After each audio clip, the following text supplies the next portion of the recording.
So welcome back to my YouTube channel and last video में हम लोगों ने applications of Newton laws of motion start किया था, जहाँ पे हमने फ्रिक्शनल फोर्सेस, काइनेटिक फ्रिक्शन के बारे में पढ़ा, उसका मैग्नीट्यूड कैसे निकालते हैं ये जाना, और उसकी कैरेक्टरिस्टिक्स पढ़ी, जहाँ पे हमने देखा कि स्पीड और कॉन्टैक्ट एरिया के साथ जो एफ के की वैल्यू है वो चेंज नहीं होती है, वो कांस्टेंट रहती है। उसका रीज़न हम लोगों ने जाना।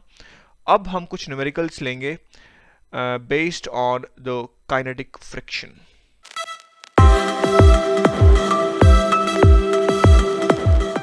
सो ये है first example based on kinetic friction. यहाँ पे कह रहे हैं कि someone at the other end of the table ask you to pass the salt की बोतल पड़ी थी और उसने कहा कि मुझे पास कर दो, एंड आपने उसको एक पुश दिया in a particular direction giving at initial speed of 1.15 metre पर सेकेंड। सो अब जस्ट आपने ये सोल्ट की बोतल आपने इसको पुश कर दिया in this direction with initial speed 1.15 metre पर सेकेंड।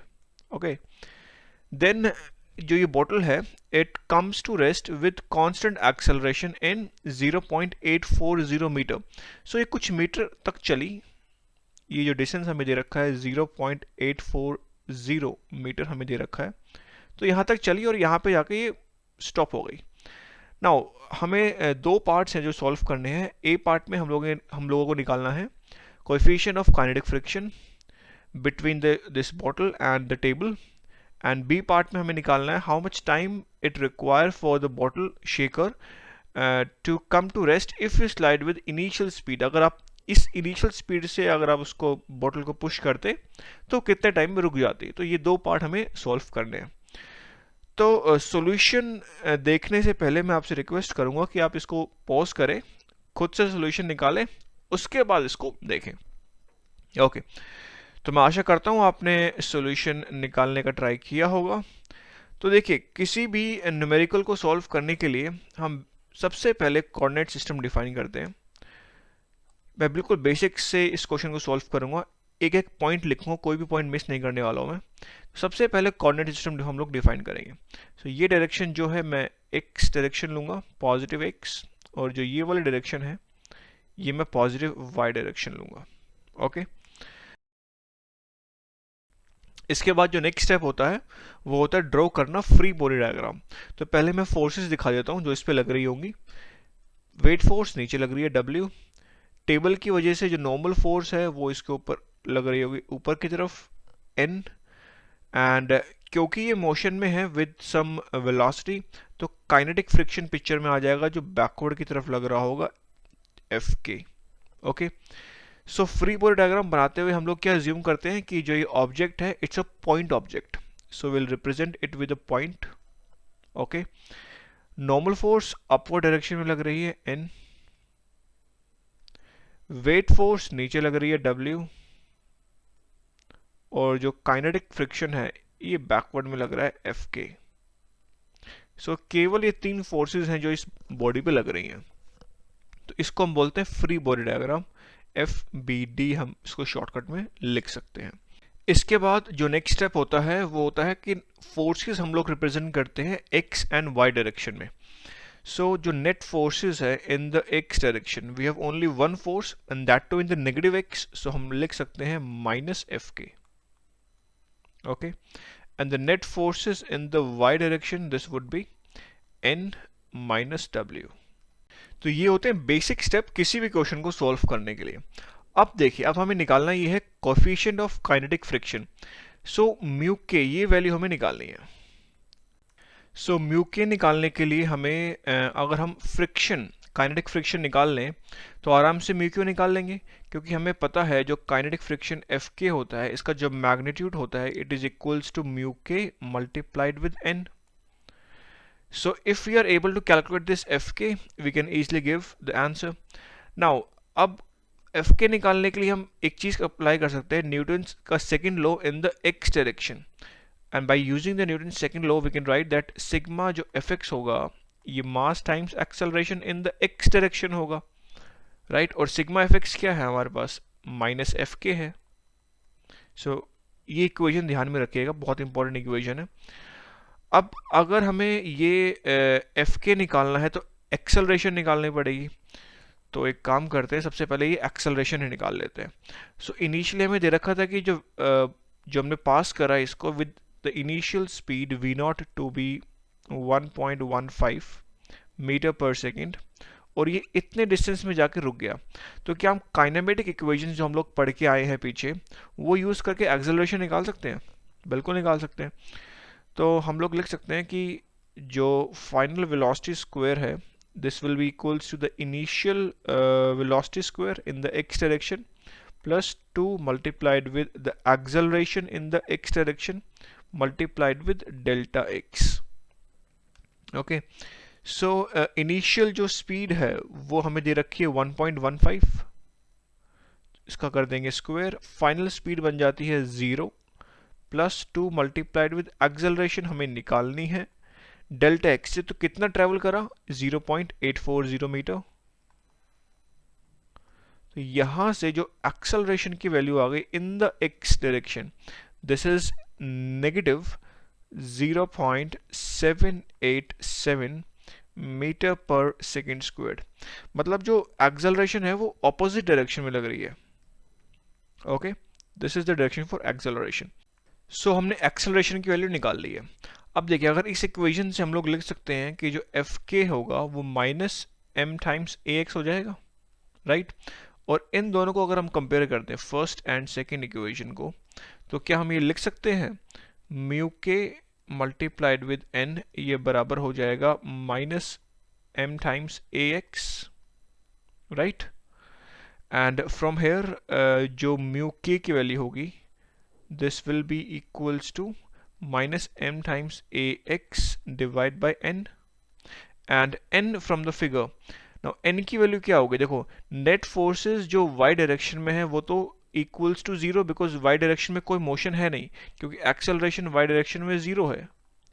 बॉडी जो है सिर्फ हॉरिजॉन्टल मूव कर रहा है, y डायरेक्शन में कुछ मूव नहीं हो रहा है। तो नेट फोर्सेस जो y डायरेक्शन में इक्वल्स टू 0, तो नॉर्मल फोर्स किसके बराबर आ गई? वेट के बराबर। इसका मतलब वेट क्या होता है? mg। सो मैं क्या n को mg से रिप्लेस कर सकता हूँ? m times ax divide bye mg। ये m और ये m कट गया। तो यहाँ से एक बहुत इंपॉर्टेंट रिजल्ट आया, mu k this is equals to minus ax divide by g। मतलब म्यू के जो है मास पे डिपेंड ही नहीं कर रहा है, मास कितना भी हो म्यू के विल रिमेन कांस्टेंट।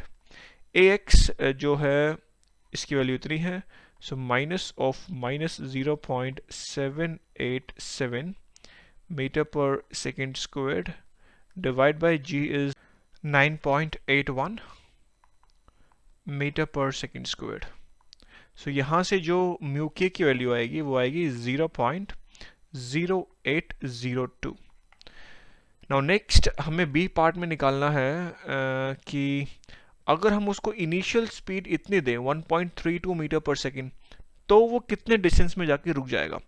देखो, ये बहुत इंपॉर्टेंट क्वेश्चन है, यहाँ पे शायद आपको दिक्कत आई होगी। नाउ बी पार्ट को सॉल्व करने के लिए we can use this equation, v x equals to v naught x the initial velocity plus a x multiplied with time. देखो, इनिशियल स्पीड या वेलोसिटी हमें पता है, फाइनल वेलोसिटी बिकम 0, टाइम हमें निकालना है, बट एक्सेलरेशन भी हमें नहीं मालूम है। यहाँ पे शायद आप लोग फंस गए होंगे, यार एक्सेलरेशन में नहीं मालूम तो टाइम कैसे निकालें। देखिए, एक बहुत ही इंपॉर्टेंट कॉन्सेप्ट है। यहाँ से अगर इस इक्वेशन को हम देखें, जो एक्सेलरेशन है वो इसकी वैल्यू क्या है? म्यू के टाइम्स जी। अब म्यू के तो कांस्टेंट है, वो तो चेंज नहीं हो रहा, बॉडी चेंज नहीं हो रही है, जी भी कांस्टेंट है। सो जो एक्सेलरेशन की जो वैल्यू है वो सेम ही रहेगी जो हमने ए पार्ट में निकाला है। इससे फ़र्क नहीं पड़ता है कि आप इसको इनिशियल स्पीड कितनी दे रहे हैं, 1.15 दे रहे हैं या 1.32 दे रहे हैं, एक्सेलरेशन जो है वो सेम ही रहने वाली है, जो कि है माइनस 787 मीटर पर सेकेंड, 0.787 मीटर पर सेकेंड। सो पुट कर दो बस, ये फाइनल तो 0 हो गया, इनिशियल हमें लेना है कितना? 1.32। सो यहाँ पे लिख लेंगे 1.32, एक्सेलरेशन तो है नेगेटिव 0.8787, टी को एज इट इज रखिए। सो यहाँ से जो टी की वैल्यू निकल के आएगी वो आएगी 1.68 सेकेंड। सो ये था सॉल्यूशन बी पार्ट का। ना देखिए, क्वेश्चन सोल्व करना केवल मोटिव नहीं होना चाहिए, आपको यहाँ समझना है कि पहली चीज़ तो ये कि जो म्यू के है ये मास पे डिपेंड नहीं कर रहा है, मास पे डिपेंड नहीं कर रहा है। अगर मास कल को डबल भी हो गया, 2 टाइम एम हो गया, तब भी म्यू के सेम ही रहेगा, वो चेंज नहीं होने वाला। नेक्स्ट हमने क्या चीज़ देखी कि जो एक्सेलरेशन, अगर इनिशियल स्पीड अगर हम लोग चेंज भी कर देते हैं तो एक्सेलरेशन जो है वो चेंज नहीं होने वाली, वो सेम ही रहने वाली। तो ये दो इंपॉर्टेंट चीज़ हम लोगों ने पढ़ी। एक और क्वेश्चन हम लोग देखेंगे, उसके बाद हम काइनेटिक फ्रिक्शन को फिनिश करेंगे और फिर हम स्टैटिक फ्रिक्शन स्टार्ट करेंगे। चलिए एक क्वेश्चन और देखते हैं बेस्ड ऑन काइनेटिक फ्रिक्शन।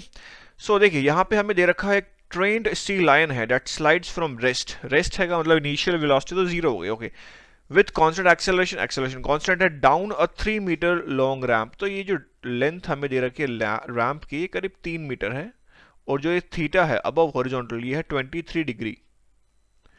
एक चीज हमें और दे रखी है कि coefficient of kinetic friction between the ramp and the sea lion is 0.26, और अपन को निकालना क्या है, हमें ये निकालना है कि कितना टाइम इसको लगेगा कि ये पूल में गिर जाए। तो टाइम टी निकालना है। देखो क्वेश्चन आसान है, जो कॉन्सेप्ट मैंने पीछे बताया है पिछले वाले क्वेश्चन में, सिर्फ उसको अगर आप फॉलो करेंगे इसका आंसर आप बहुत आसानी से निकाल लेंगे। तो पहले खुद ट्राई करो, उसके बाद ही सॉल्यूशन देखना। सो चलिए, मैं आशा करता हूँ आपने ट्राई किया होगा। चलिए तो देखिए, अब सबसे पहले हम क्या डिफाइन करते हैं, कोऑर्डिनेट सिस्टम, जो कि मैं ऑलरेडी कर चुका हूँ। इस डायरेक्शन को हमने लिया पॉजिटिव एक्स, एंड ये direction perpendicular to the ramp, ये हमने लिया पॉजिटिव वाई। तो जनरली इन केसेस में जहाँ पे इंक्लाइंड सरफेस की बात हो रखी होती है, तो जनरली हम क्या करते हैं कि एक एक्सिस को लेते हैं parallel to the inclined plane और एक axis perpendicular to this plane लेते हैं हमेशा, ताकि क्वेश्चन थोड़ा इजी बन जाए। फायदा ये होता है कि अगर परपेंडिकुलर टू दिस एक एक्सिस ले रहे हैं तो देखिए इस डायरेक्शन में तो कोई एक्सेलरेशन इसकी है नहीं, ये केवल इसी डायरेक्शन में मूव कर रहा है। तो इजी हो गया कि हम फोर्सेस को इजीली बैलेंस कर देंगे इन दिस वाई डायरेक्शन, और हम क्वेश्चन थोड़ा इजी पड़ जाता है, इसलिए हम कुछ इस तरीके से हम लेते हैं एक्सिस। ओके, उसके बाद हम लोग क्या डिफाइन करते हैं इसका फ्री बॉडी डायग्राम। तो पहले मैं फोर्सेस दिखा देता हूँ जो इसके ऊपर लग रही होंगी, सी लाइन के ऊपर। सबसे पहले जो वेट है वो वर्टिकली डाउनवर्ड लग रहा होगा W, ओके। नॉर्मल फोर्स लग रही होगी जो कि ये रैंप इसके ऊपर लगाएगा N, ठीक। उसके बाद क्योंकि ये स्लाइड कर रहा है with constant velocity with constant acceleration, तो कुछ जो फ्रिक्शन है वो लग रहा होगा उसके ऊपर पीछे की तरफ, because friction always opposite to the direction of motion होता है, तो F के। तो ये 3 फोर्सेस लग रही हैं, इसके अलावा पिक्चर में कोई फोर्स है नहीं। अब मैं इजीली फ्री बॉडी डायग्राम बना लेता हूँ। सबसे पहले इसको हम कंसिडर करेंगे एज अ पॉइंट ऑब्जेक्ट, तो ये मैंने कंसिडर कर लिया as a point object. Now अब मैं फोर्सेस दिखाने वाला हूँ। तो एक तो नॉर्मल फोर्स है perpendicular to the ramp N, mg, और the weight force we can say this is vertically downwards W, जो कि mg के बराबर होता है। एक फोर्स है फ्रिक्शन फोर्स, जो कि opposite to the direction of motion है, और इसको हम डिनोट करते हैं Fk से। तो केवल ये 3 फोर्सेस हैं। अब हम क्या करते हैं, हम सारे फोर्सेस को कंपोनेंट ले लेते हैं इन the x and the y direction. तो हमने x एक्सिस तो ले रखा है ये वाला, ये x एक्सिस है, और ये है y एक्सिस। तो इसमें हम कंपोनेंट तोड़ लेंगे, जितने भी फोर्सेस हैं हमें दिख रही हैं, ये x है ये y है, ओके। देखिए जो नॉर्मल फोर्स है वो तो ऑलरेडी y में कोइंसाइड कर रही है, y एक्सिस में, तो इसका तो कंपोनेंट लेंगे नहीं। फ्रिक्शन फोर्स ऑलरेडी x में कोइंसाइड कर रही है, तो इसका भी नहीं लेंगे। बची ये वेट फोर्स, तो इसको हम कंपोनेंट तोड़ लेते हैं x एंड y। तो अब एक चीज और, ये चीज मैंने पिछले सीजन में भी बताई थी कि अगर ये एंगल थीटा होता है तो ये एंगल भी क्या होता है, थीटा, ओके। इसका रीजन मैं ऑलरेडी बता चुका हूं, आप सीजन 1 में देख सकते हैं, बाकी बहुत इजी है, कोई मुश्किल नहीं है ये चीज। तो ये जो एंगल होगा, तो क्या ये भी तो थीटा ही होगा, तो इसका इधर जो कंपोनेंट आएगा वो क्या आ जाएगा, W cos थीटा आ जाएगा, और इधर जो कंपोनेंट आएगा वो क्या आ जाएगा, W sin थीटा आ जाएगा, ठीक है। अब हम अप्लाई करेंगे न्यूटन की सेकंड लॉ। देखिए हमारा मेन मुद्दा ये है कि हमें टाइम निकालना है। अब टाइम निकालने के लिए हमें पहले एक्सेलरेशन निकालना पड़ेगा कि किस एक्सेलरेशन के साथ ये मूव कर रहा है। और उस एक्सेलरेशन को निकालने के लिए ही हम न्यूटन की सेकंड लॉ लगाएंगे इन द एक्स डायरेक्शन, क्योंकि मूव केवल एक्स डायरेक्शन में कर रहा है, वाई में तो कोई मोशन है ही नहीं। तो हम क्या लिख सकते हैं कि net forces in the x direction will be equals to mass times acceleration. इसी को बोलते हैं न्यूटन का सेकंड लॉ। तो अब हम नेट फोर्सेस लिख लेते हैं एक्स डायरेक्शन में कौन कौन सी हैं, हमने ये एक्स डायरेक्शन में लगा रहे हैं। ओके, सो एक्स डायरेक्शन में केवल दो फोर्सेस हैं, एक तो W साइन थीटा है, एक है फ्रिक्शन फोर्स, काइनेटिक फ्रिक्शन। सो हमने क्योंकि ये पॉजिटिव ले रखा है तो हमारी जो नेट फोर्सेस आएंगी एक्स डायरेक्शन में वो क्या आ जाएगा, W sign theta minus F के, यही होगा। तो यहां लिख सकते हैं हम W sign theta minus F के, यही है नेट फोर्सेस। तो ये किसके बराबर हो जाएगी, m times a x, m being the mass.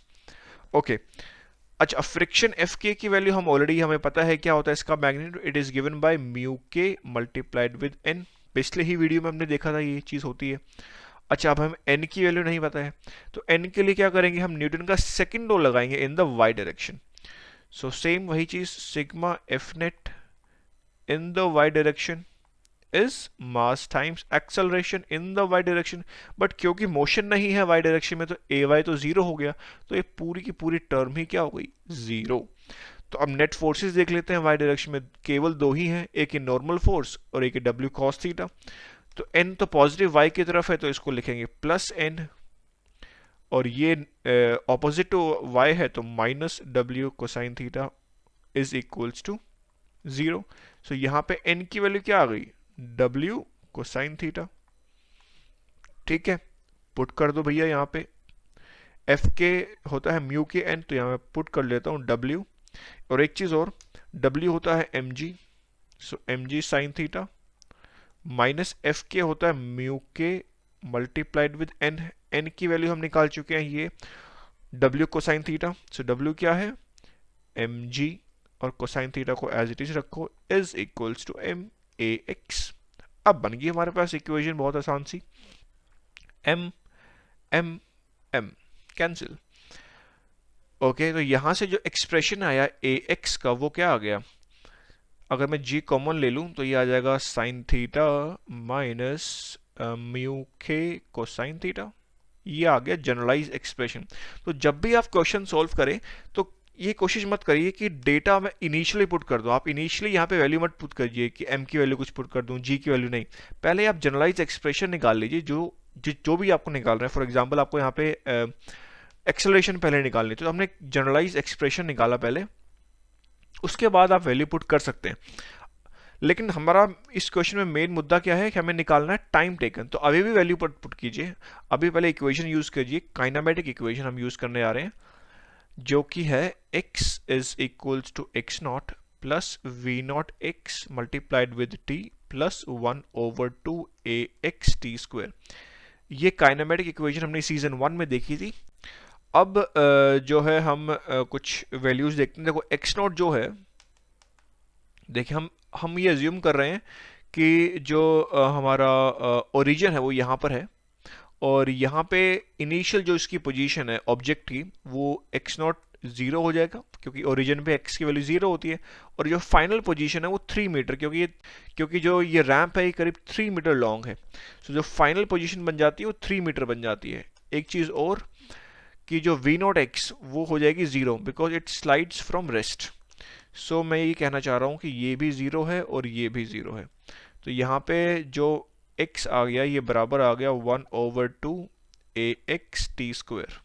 ठीक है, and from here this t will be equals to 2x divide by ax and under root. ठीक है, अब आप यहाँ पे ax की वैल्यू यहाँ पुट कर दो, so under root 2 times x divide by ax हो गया g sine theta minus mu k cosine theta. अब आप वैल्यूज पुट करिए। अब जो एरर होगा, राउंड ऑफ एरर की भी दिक्कत यहाँ आएगी नहीं, और जब आपका आंसर जो आएगा बहुत ही एग्जैक्ट आने वाला है। अगर आप पहले वैल्यूज पुट कर देते तो शायद थोड़ी बहुत एरर कर सकते थे, लेकिन यहाँ पे हमने कोई गुंजाइश छोड़ी ही नहीं। So t will be equals to under root 2 multiplied with x being the final position, तो 3 मीटर है वो, डिवाइड बाय जी की वैल्यू तो स्टैंडर्ड है 9.81, साइन थीटा की वैल्यू हमें दे रखी है क्वेश्चन में 23 डिग्री दे रखा है, तो 23 डिग्री माइनस म्यू के 0.26 दे रखा है कोसाइन 23 डिग्री। अब अपना कैलकुलेटर निकालिए, इसको सॉल्व कीजिए, और जो आपका t की जो वैल्यू आएगी वो आएगी 2.0 सेकेंड्स। एग्जैक्टली यही आंसर आएगा। तो ये था आंसर इस क्वेश्चन का।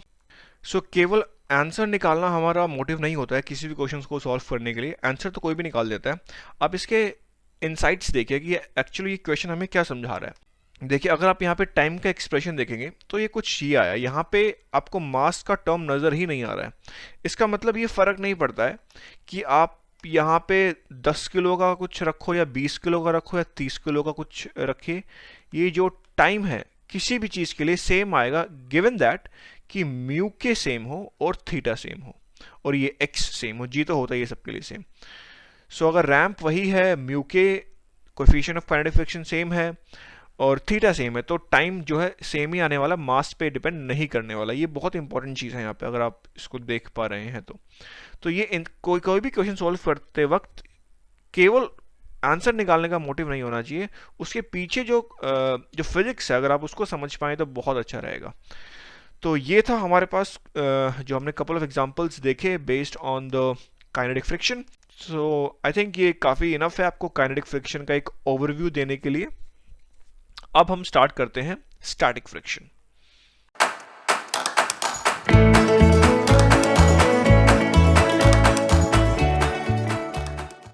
सो चलिए शुरू करते हैं स्टैटिक फ्रिक्शन। देखिए बहुत ही इंपॉर्टेंट टॉपिक है और अक्सर लोगों को थोड़ा कन्फ्यूजन रहती है स्टैटिक फ्रिक्शन को हम कैसे निकालते हैं, क्या इसका मैक्सिमम वैल्यू होती है, क्या मिनिमम वैल्यू होती है, क्या इसकी डायरेक्शन होती है, XYZ सब कुछ कवर करेंगे A to Z। तो देखिए स्टैटिक फ्रिक्शन वो फ्रिक्शन होता है जो कि ऑब्जेक्ट पे लग रहा है when it is at rest. अगर कोई भी ऑब्जेक्ट रेस्ट पे है तो उस पर स्टैटिक फ्रिक्शन लग रहा है। अब लग रहा है इसका मतलब ये नहीं कि उसकी वैल्यू कुछ होगी, वो स्टैटिक फ्रिक्शन की वैल्यू 0 से लेकर कुछ भी हो सकती है, मैक्सिमम अप टू कुछ होती है, क्या होती है वो हम आगे डिस्कस करेंगे। बट स्टैटिक फ्रिक्शन केवल तभी आता है जब वो रेस्ट पे है। अगर वो मोशन में अगर कोई चीज़ आ गई तो फिर हम काइनेटिक फ्रिक्शन में डील करते हैं, जो कि हम पीछे देख के आ चुके हैं। तो चलिए एक एक्सपेरिमेंट करते हैं स्टैटिक फ्रिक्शन को अच्छे से समझने के लिए।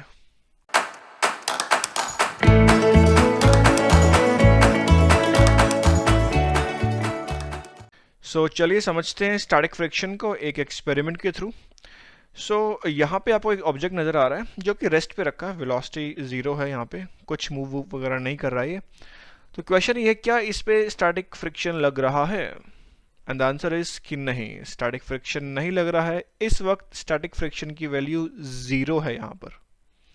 अब हम नेक्स्ट क्या कर रहे हैं, एक स्प्रिंग बैलेंस लेके आए और इसके ऊपर लाके अटैच कर दिया और कुछ फोर्स F1 हमने अप्लाई की इस तरफ। मैग्नीट्यूड हम यहाँ पे देख सकते हैं, हमने फॉर एग्जांपल अप्लाई किया 1 न्यूटन, बट ये फोर्स इनफ नहीं था कि इसको मूव करवा पाए। अगर F इधर लग रहा है 1 न्यूटन और ये मूव नहीं कर रहा है, इसका मतलब गारंटी यहाँ पे कुछ ना कुछ फ्रिक्शन लग रहा होगा इन द ऑपोजिट डायरेक्शन, जिसकी मैग्नीट्यूड एग्जैक्टली 1 न्यूटन होगी, तभी ये मूव नहीं कर रहा है। लेकिन हमारी इच्छा ये है कि हम इसको मूव कराएं, तो हमने क्या किया 1.1 न्यूटन करा, थोड़ा और फोर्स ज़्यादा लगाई, लेकिन ये निकला वेरिएबल, जो स्टैटिक फ्रिक्शन है फिर बढ़ गया थोड़ा, और ये फिर कितना हो गया 1.1 न्यूटन एग्जैक्ट हो गया। अब ऐसे करते करते हमने 1.2 करा, लेकिन ये फिर 1.2 हो गया। तो ये देखा गया कि जो स्टैटिक फ्रिक्शन है ये होता है वेरिएबल, कांस्टेंट होता नहीं है, ये धीरे धीरे बढ़ता जाएगा, लेकिन अप टू द पॉइंट जाके रुक जाता है। अब किस पॉइंट पे जाके रुकेगा वो समझने वाली चीज़ है। मतलब स्टार्ट किया था 0 से, यहाँ पे 0 था, बढ़ता गया बढ़ता गया बढ़ता गया बढ़ता गया बढ़ता गया बढ़ते, कहीं तो जाके रुकेगा। तो जहाँ जहाँ के रुका उसको हमने बोल दिया स्टैटिक फ्रिक्शन की कुछ मैक्सिमम वैल्यू होगी, वहाँ जाके रुक जाएगा, क्योंकि उसके बाद जो ये है ऑब्जेक्ट जो है मूव करने लग जाएगा। हमने इतनी फोर्स लगा दी कि जो ऑब्जेक्ट है ये मूव करने लग गया इस तरफ। अब अगर ऑब्जेक्ट मूव करने लग गया विद सम वेलोसिटी से 1 मीटर पर सेकेंड के साथ अगर ये मूव करने लग गया, तो जो स्टैटिक फ्रिक्शन है वो तो रहेगा नहीं, क्योंकि तब आ जाएगा काइनेटिक फ्रिक्शन पिक्चर में, जो कि हम पीछे देख के आ चुके हैं। जब ऑब्जेक्ट मूव कर रहा होता है तो काइनेटिक फ्रिक्शन लगता है, ना कि स्टैटिक फ्रिक्शन। तो अप टू किसी मैक्सिमम वैल्यू तक ये बढ़ता है, उसके बाद जब ऑब्जेक्ट मूव करने लग जाता है तो जो है वो काइनेटिक फ्रिक्शन आ जाता है, स्टैटिक फ्रिक्शन की वैल्यू वहाँ कुछ रहती नहीं है। तो अब हमारा मुद्दा ये है कि इसकी मैक्सिमम वैल्यू कितनी होगी, ये हमें निकालना है। सो मैक्सिमम वैल्यू निकालने के लिए अपन क्या करते हैं, सेम ऑब्जेक्ट इसके ऊपर फिर से रख देते हैं, और ये देखा गया कि रखने के बाद ये तो हमें पता है कि जो नॉर्मल फोर्स है वो तो 2 टाइम्स हो जाएगी, नो डाउट। तो ये जो एफ एस, जो मैक्सिमम वैल्यू जो इसकी निकल के आई, वो भी 2 टाइम्स हो गई। सो ये देखा गया कि जो मैक्सिमम वैल्यू है ये प्रोपोर्शनल होती है नॉर्मल फोर्स के, एन के। तो जो हमारे पास जो इक्वेशन निकल के आई, एफ एस जो मैक्सिमम जो इसकी वैल्यू निकल के आई, वो आ गई mu s multiplied with N. And mu s क्या होता है, कोएफिशिएंट ऑफ स्टैटिक फ्रिक्शन, जो कि मटेरियल पे डिपेंड करता है। तो ये होता है मैक्सिमम वैल्यू। तो यहाँ पे मैं एक बहुत इंपॉर्टेंट चीज़ लिखने जा रहा हूँ कि जो स्टैटिक फ्रिक्शन होता है ये वेरी करता है between 0 to its maximum value, जो कि ये है mu s multiplied with N. तो ये था स्टैटिक फ्रिक्शन के ऊपर। और एक चीज़ और, जो ये मैक्सिमम वैल्यू होती है स्टैटिक फ्रिक्शन की, ये देखा गया कि ये ज़्यादा पाई जाती है अगर आप कंपेयर करो काइनेटिक फ्रिक्शन से। बट ऐसा क्यों, काइनेटिक फ्रिक्शन कम क्यों होता है स्टैटिक फ्रिक्शन से? देखिए बेसिक कॉन्सेप्ट पे जाइए। फ्रिक्शन आया ही क्यों पिक्चर में, वो तब आया जब सरफेस टू सरफेस जो इरेगुलरिटीज़ होती हैं आपस में फंसी होती हैं, जो हमने सेकंड वीडियोस में, जो पिछले वीडियो में बताई थी ये बात, कि आपस में जो इरेगुलरिटीज़ होती हैं आपस में फंसी होती है, इसकी वजह से फ्रिक्शन आता है। अब क्या हो रहा है कि जब रुकी हुई है बॉडी, तो जो ये इनकी जो डेप्थ आपस में, जितनी गहराई से ये चीज़ फंसी हुई है ना आपस में, ये बहुत ज़्यादा है। बट जब ये मूव करने लग जाते हैं तो आपस में ब्रेक कर जाते हैं, इसके मॉलिक्यूल्स होते हैं ये ब्रेक कर जाते हैं, तो जो इसकी डेप्थ है वो थोड़ी कम हो जाती है, तो जो फ्रिक्शन है वो थोड़ा कम लगता है। तो मतलब जब चीज़ मोशन में रहेगी तो फ्रिक्शन कम रहेगा, बट जब चीज़ रुकी रहेगी तो जो उसकी मैक्सिमम जो फ्रिक्शन जो वैल्यू होगी वो हमेशा इससे कम ही आएगी। तो ये भी कॉन्सेप्ट थोड़ा दिक्कत रहती है लोगों को, तो ये मैंने क्लियर कर दिया है। तो that is all with this. अब हम देखते हैं कि जो ये म्यू एस की जो वैल्यू है ये कितनी हो सकती है मटेरियल टू मटेरियल। तो ये टेबल आप यहाँ पे देख पा रहे हैं, ये होता है म्यू एस की वैल्यूज लिखी है यहाँ पे। स्टील ऑन स्टील अगर है तो म्यू के की जो म्यू एस की वैल्यू होती है 0.74 है। अब एक चीज़ हमने देखी थी, जो म्यू के होता है ये 0 to 1 वेरी करता है, coefficient of kinetic friction.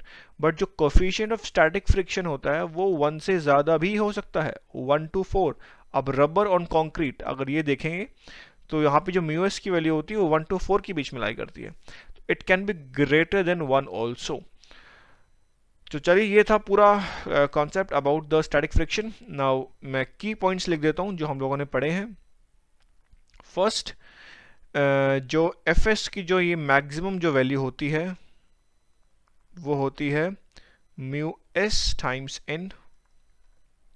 F S जो है ये वेरी करता है 0 से लेके mu s times N. Then one more thing जो मैंने आपको बताई नहीं, वो ये कि हम पीछे तो देख के आ चुके हैं कि जो काइनेटिक फ्रिक्शन होता है वो कॉन्टैक्ट एरिया पे डिपेंड नहीं करता है, उसी तरह स्टैटिक फ्रिक्शन भी कॉन्टैक्ट एरिया ऑफ कॉन्टैक्ट पे डिपेंड नहीं करता है। It is independent of the area of contact of between the surfaces. Fourth जो डायरेक्शन है, it is always opposite to the direction of motion.